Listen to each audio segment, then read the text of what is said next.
President Trump says he and Governor Walz seem to be on a similar wavelength. The possible path towards peace, plus a major change at the top of Operation Metro Surge. First, the Border Patrol officer who shot and killed Alex Preddy this weekend is still on the job, but out of Minnesota, the agency says. And new within the past hour, a critical court battle about whether the state will be allowed in on the investigation of the deadly shooting. Our Jonah Kaplan is just back now from the courthouse. So, Jonah, what happened there? You know, as much as we know about what happened on Saturday, it's quite stunning about what we don't know, too. The names of the officers involved, or what's the chain of custody with key pieces of evidence, like what happened to Alex Preddy's gun? How about his phone? In court just now, attorneys for state investigators demanded a federal judge maintain an order for federal authorities to preserve evidence, including the gun and also body camera footage. Multiple sources tell CBS News there's footage from at least 2 body cameras on Border Patrol agents who were involved in the shooting. Attorneys also argued about how unprecedented it is for Homeland Security investigations, not the FBI, not state investigators, to be driving the bus here. That's a sentiment shared by experts we spoke with today about the state of the investigation. I can't think of a situation where this has happened. It's very, very troubling, and I will go ahead and say it reeks of a cover-up, at least that possibility. There was no charge or accusation of a cover-up in court today, but how the federal government responded and what other evidence is still potentially unaccounted for. That's coming up on the news at 5. Okay, Jonah, we appreciate it. And a big change at the top of the operation here in Minnesota. The White House has tapped border czar Tom Homan to take charge. The president said Homan is flying here today. Until now, Border Patrol Commander Greg Bovino had been the man on the ground. Sources say he is expected to leave the Twin Cities within the next few days. Here's what the White House said about that change. Mr. Bovino is a wonderful man, and he's a great professional. He is going to very much continue to lead Customs and Border Patrol throughout and across the country. Mr. Homan will be the main point of contact on the ground in Minneapolis. Another change, an open line of communication between the White House and Governor Tim Walz. In a post on Truth Social, President Trump said the governor called him with the request to work together with respect to Minnesota. It was a very good call, and we actually seem to be on similar wavelength.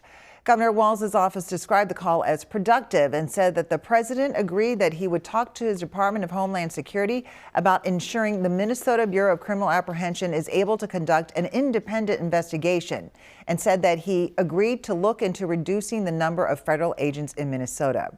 And right now, a judge is considering whether to press pause on Operation Metro Surge. Esme Murphy was in federal court today. She joins us now. And what do you know, Esme?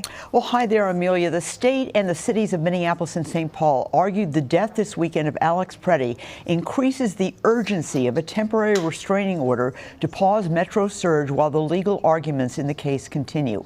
The case was heard in front of federal judge Kate Menendez in Minneapolis. She grilled attorneys for the state and the DOJ about the ICE surge.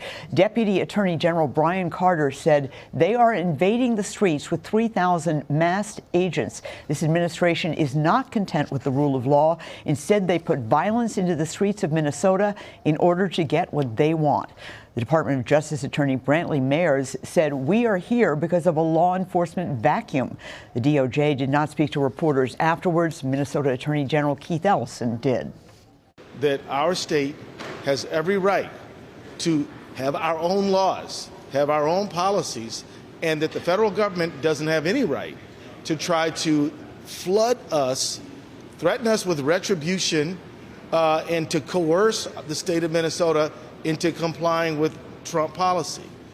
Now, the judge did not say when she would rule on the temporary restraining order. She said she wants to get the ruling right, and she realizes how important this case is to all the parties. Aaron? Okay, Esme, thank you. The spot where Alex Preddy was killed has transformed into a space for community. All day, people have been stopping by Eat Street to pay their respects. Some adding flowers, mementos, or pausing for a moment of silence or prayer.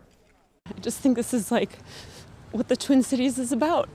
You know, it's just this like warmest of souls on the coldest of days, consistently showing up for one another and honoring this shared experience.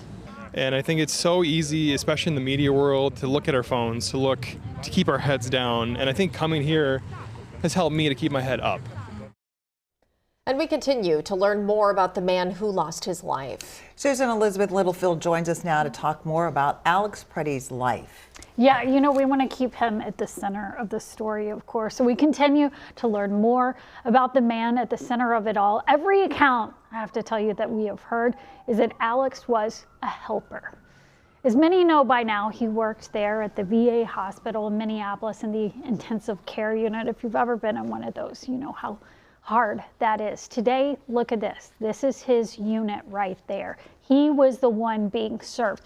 This is a tradition in certain ICUs. When patients pass away, maybe they donate their organs, they call it an honor walk. Well, today, people paused in his honor, as you can see right there.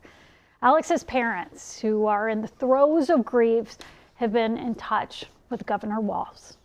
I hope everyone's taking away a picture of a life of generosity, service-oriented, and his life's coming into clear focus. I had the privilege of talking with Michael and Susan, Alex's parents, yesterday. What stood out to me was a parent's desire and their passion to make sure that the story of Alex was told.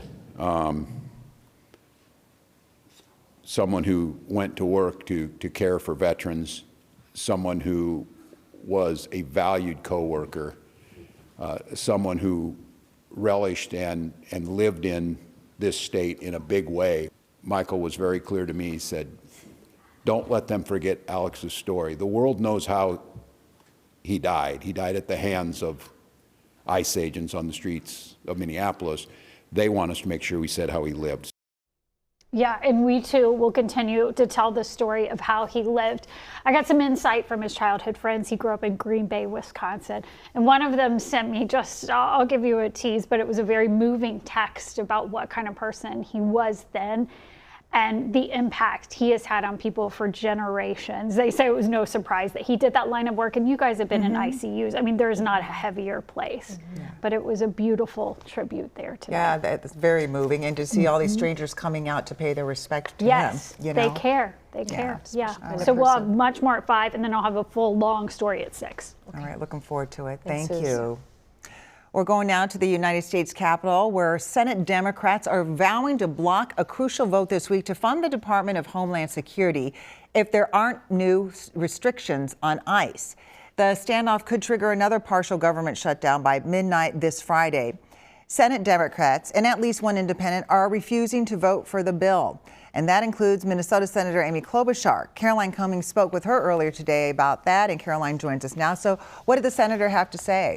Well, Amelia, Senator Klobuchar says she and other Democrats first want the Senate to remove the Department of Homeland Security funding bill from a broader package funding other parts of the government so they can have a separate debate on that issue. As you heard, there is a deadline to pass these funding measures by Friday. She is also pushing for accountability measures for federal immigration agents. ICE got a huge influx of money in the GOP-backed One Big Beautiful Bill last summer. The ICE budget was tripled to $75 billion. ICE has more money than the FBI. I think Minnesotans would be shocked by that right now. And with that came a loosening of training, and that is one of the reasons why there are so many of these untrained, brand new ICE agents running around our state. So there are many policy changes that can be made. Mandatory body cameras, more training. Klobuchar thinks ICE doesn't need that much money that was in that One Big Beautiful Bill I mentioned, and that's a point of contention for Democrats too. 7 Democrats joined Republicans in passing the DHS funding bill last week in the House, but of course that was before this all played out in Minneapolis, guys. Okay, Caroline, thank you. A Republican candidate for governor dropped out of the race today, in part over what's happening with the federal crackdown in Minnesota. I cannot support the National Republican's stated retribution on the citizens of our state, nor can I count myself a member of a party that would do so. Attorney Chris Maddle says he supports the original intention of Operation Metro Surge, but says it has gone far beyond its stated focus. Maddle also said national Republicans have made it nearly impossible to win a statewide election. Mattel did provide legal counsel to Jonathan Ross, the ICE agent who shot and killed Renee Good.